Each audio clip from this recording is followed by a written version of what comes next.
Do you remember that trip back to Paris when all this began in 2012? It was a lot of fun. Yeah, it was. That was a great trip. I think about that a lot. I mean, we learned an awful lot about what this show is going to be like. The people from the Louvre were fantastic. For the show in particular, I mean, with all those large-scale sculpture, when the public comes in, they kind of have no conception about what was involved beforehand. Sure. And it's this magical appearance of all the art, and it's really quite intricate, and some of the installations were breathtaking in the sense that you, with the two large Hermes figures, raising those up, that was absolutely kind of thrilling. We had to clear out part of the downstairs offices because of something happened. It was, and you know, it all happened right behind us. Right there. Can I go back to the trip to Paris for a second? Oh, absolutely, sure. And when we were walking around, and you were amazing. You were like a veritable you're very breath sweet. of knowledge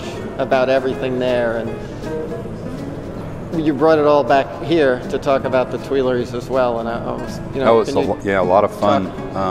You're walking in kind of a ghostly environment there in Paris where the Tuileries Palace once stood. And one of the real high points was being invited to the director's apartment on the top of the Louvre, and on the top of one of the great towers there. And we actually got to walk out on the roof of the Louvre and look out over the city about 10 o'clock at night. It was all dark, and the Eiffel Tower was doing its show with all its lights and everything. It was absolutely spectacular. It's one of the most unforgettable experiences I've ever had. This was a real opportunity for you and me to work together, which was really fun. It was an opportunity for me, of course, to see how an exhibition really works. But most important, it was an opportunity for our audience, which came from Toledo, the surrounding area. Actually, people from Europe came, people from around the country. So it reached thousands of people who would not as easily be able to see these works of art, which are housed in Europe. Most of them had never been out of France before.